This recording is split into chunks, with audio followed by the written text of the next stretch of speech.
Teacher ഒരുപാട് കവിതകൾ എഴുതിയിട്ടുണ്ടല്ലേ? ഏകദേശം എത്ര കവിതകൾ കണക്കുണ്ടോ? കണക്കില്ല. അങ്ങനെ പിന്നെ കവിതകൾ ഇങ്ങനെ എഴുതാറുണ്ട്. പിന്നെ സോഷ്യൽ മീഡിയയിൽ എപ്പോഴും ദിവസവും എഴുതാറുണ്ടാവും. ഓരോ വിഷയങ്ങൾ തരുമ്പോൾ അത് കുറേ പുസ്തകങ്ങൾ ഇത്രത്തോളം ഡയറികളിലും ഓരോ വിഷയങ്ങളെ കുറിച്ച് അങ്ങനെ എഴുതും. ടീച്ചറെ പ്രത്യേക ഒരു ത്രെഡ് വെച്ചിട്ടാണ് എഴുതുക അല്ലേ? കൂടുതലും എന്തായിരിക്കും വിഷയങ്ങൾ? ഗ്രാമഭംഗി തന്നെയാണോ അതോ? അല്ല, വിഷയം തന്നിട്ട് എഴുതുമ്പോ ആ വിഷയമായിട്ട്. പിന്നെ ഞാൻ സ്വന്തമായിട്ട് എഴുതുമ്പോ അധികം എന്റെ മനസ്സിനെ ടച്ച് ചെയ്യണ വിഷയങ്ങൾ. ടീച്ചർ കവിത ചൊല്ലിക്കോളൂ. ഓർമ്മ മഴ എന്ന കവിതയാണ് ഞാൻ ആദ്യമായിട്ട് എഴുതിയത്. ജീവിതത്തിൽ ആദ്യമായിട്ട് എഴുതിയ കവിതയാണോ? ആണോ? അതെ.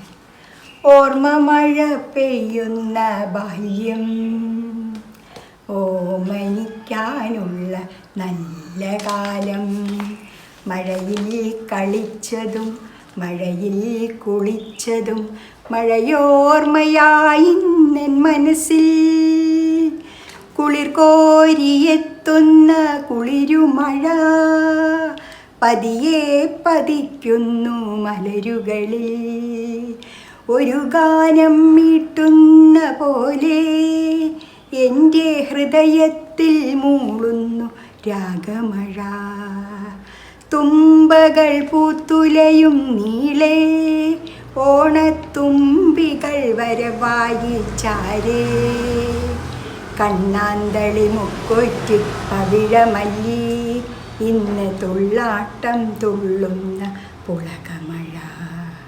പൊന്നണിഞ്ഞെത്തിയ പാടം കാറ്റിൽ പുന്നാര പാട്ടുകൾ പാടി, പൊൻകതിർ കൊത്താൻ വായോ എൻ്റെ ചെല്ലക്കിളി മകളെ നീ, ഓർമ്മ മഴ പെയ്യുന്ന ബാല്യം, ഓമനിക്കാനുള്ള നല്ല കാലം.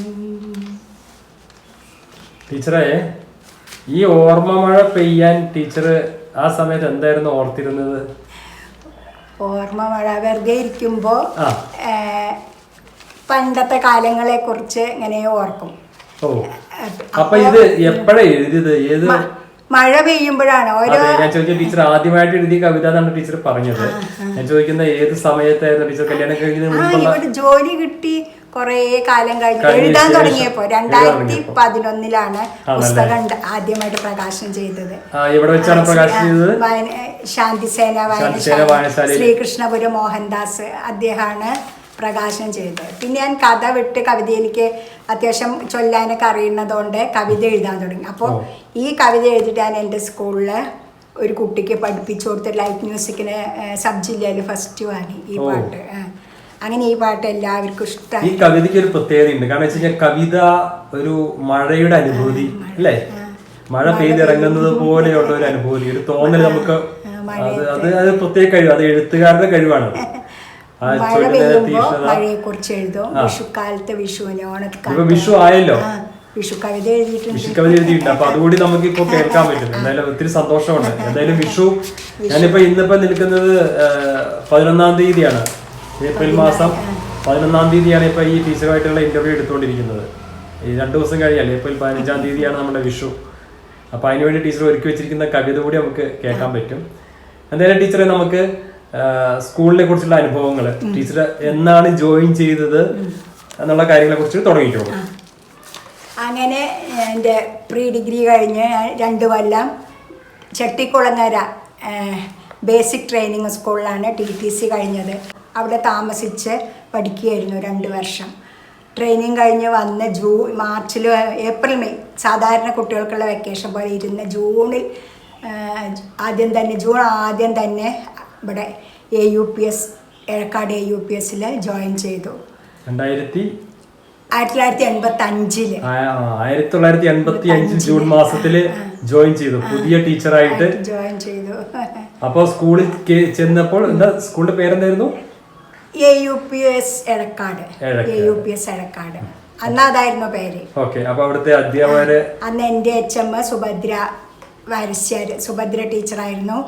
സഹപ്രവർത്തകരായിട്ട് അപ്പോൾ ഞാൻ 2ാം ക്ലാസ്സിലാണ് ടീച്ചറായിട്ട് ജോയിൻ ചെയ്തത്. 2ാം ക്ലാസ്സിലെ ടീച്ചർ PSCT പോയിട്ട് ആ വേക്കൻസിയാണ് എനിക്ക് തന്നത്.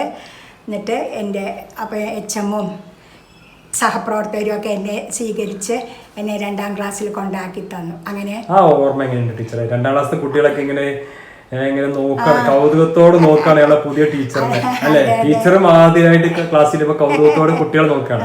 ഒരു പ്രത്യേക സ്നേഹം അല്ലെ, കുട്ടികളായിട്ടൊരു ബന്ധം. ടീച്ചർ എങ്ങനെയാണ് കുട്ടികളെ കയ്യിലെടുത്തത്? കുട്ടികളെ കയ്യിലെടുക്കാൻ ഇതന്നെയായിരുന്നു ആക്ഷൻ സോങ്, ആംഗ്യ പാട്ടൊക്കെ ധാരാളം കയ്യില് ഉണ്ടായിരുന്നു. ട്രെയിനിങ്ങിന് കിട്ടിയ പാട്ടുകളും പിന്നെ ഈ പ്രദേശത്തുള്ള കുട്ടികൾ തന്നെയായിരുന്നു. ഞാനും കുട്ടികളും കൂടിയാണ് സ്കൂളിലേക്ക് പോവുക. അതൊക്കെ ഒരു വലിയ ഓർമ്മകൾ അല്ലേ? മഴക്കാലമായാലും വേനൽക്കാലമായാലും ഒരു യാത്ര. അപ്പോൾ എൻ്റെ ഡിയർ ഫ്രണ്ട് രാധ ടീച്ചർ, ഞങ്ങളൊക്കെ ഒരേ കൊല്ലം ജോയിൻ ചെയ്ത് ഞങ്ങളിങ്ങനെ ഈ ഭാഗത്ത് കൂടെ തന്നെ ഈ ഏരിയയിലെ കുട്ടികളെയൊക്കെ കൂട്ടിയിട്ട് അങ്ങനെ സ്കൂളിലൊക്കെ പോകും. അപ്പോൾ അവരിങ്ങനെ ആ കുട്ടികൾ തന്നെയായിരിക്കും എൻ്റെ ക്ലാസ്സിലും. അപ്പോൾ അവർക്ക് അപരിചിതത്വമൊന്നുമില്ലൊരു ടീച്ചറായിട്ടോ അങ്ങനെ അവർക്ക് പേടിയൊന്നും ഉണ്ടായിരുന്നില്ല. പിന്നെ ഇങ്ങനെ അവർക്ക് വേണ്ടിയുള്ള പാട്ട്, ചെറിയ ചെറിയ കഥകൾ, അങ്ങനെയൊക്കെയാണ് ക്ലാസ് റൂമിൽ അവരെ കയ്യിലെടുക്കാൻ വേണ്ടി. ടീച്ചർ 2ാം ക്ലാസ്സിൽ പോയി ജോയിൻ ചെയ്തു. പിന്നെ അനുഭവങ്ങളാണ് അല്ലെ കുട്ടികളുമായി, ടീച്ചേഴ്സുമായും. അപ്പോ ടീച്ചറിന്റെ പ്രിയപ്പെട്ട ടീച്ചേഴ്സിന്റെ ഒരാളുടെ പേര് പറഞ്ഞു. ഞങ്ങൾ ഒരു കൊല്ലായിരുന്നു രാധ ടീച്ചർ. പിന്നെ Radha teacher PSCT Mundur GLP സ്കൂളിലേക്ക് പോയി. അങ്ങനെ പിന്നെ അതിനുശേഷം സീനിയേഴ്സാണ് Kalyanikutty teacher, Lakshmi Devi teacher, Saraswathi teacher, Chandramathi teacher, Vijayan teacher, Sheela teacher, അവരൊക്കെ എൻ്റെ ഏജുകാരൻ. Madhuramani teacher, Prasanna master, Rajan master. അങ്ങനെ കുറേ കാലം കഴിഞ്ഞപ്പോഴാണ് ഡൊമിനിക്കൻ സിസ്റ്റേഴ്സ് വന്നത്. അപ്പോഴേക്കും ഓരോ കൊല്ലം കഴിയുമ്പോൾ ഇവരിങ്ങനെ റിട്ടയർഡായി പോയി. പിന്നെ എൻ്റെ ഫ്രണ്ട്സ് സിസ്റ്റേഴ്സായി. Johnsy sister, Sally sister, Sindhu sister, Jiji sister, ഇങ്ങനെ കുറേ സിസ്റ്റർമാർ, ഷാൻഡി സിസ്റ്റർ.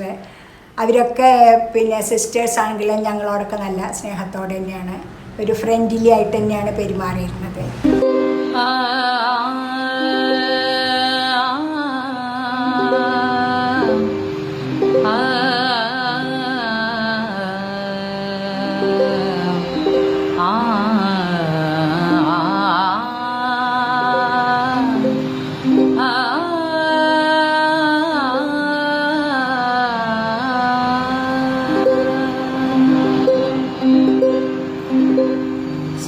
സകലതുമോർത്തു വയ്ക്കപ്പെടും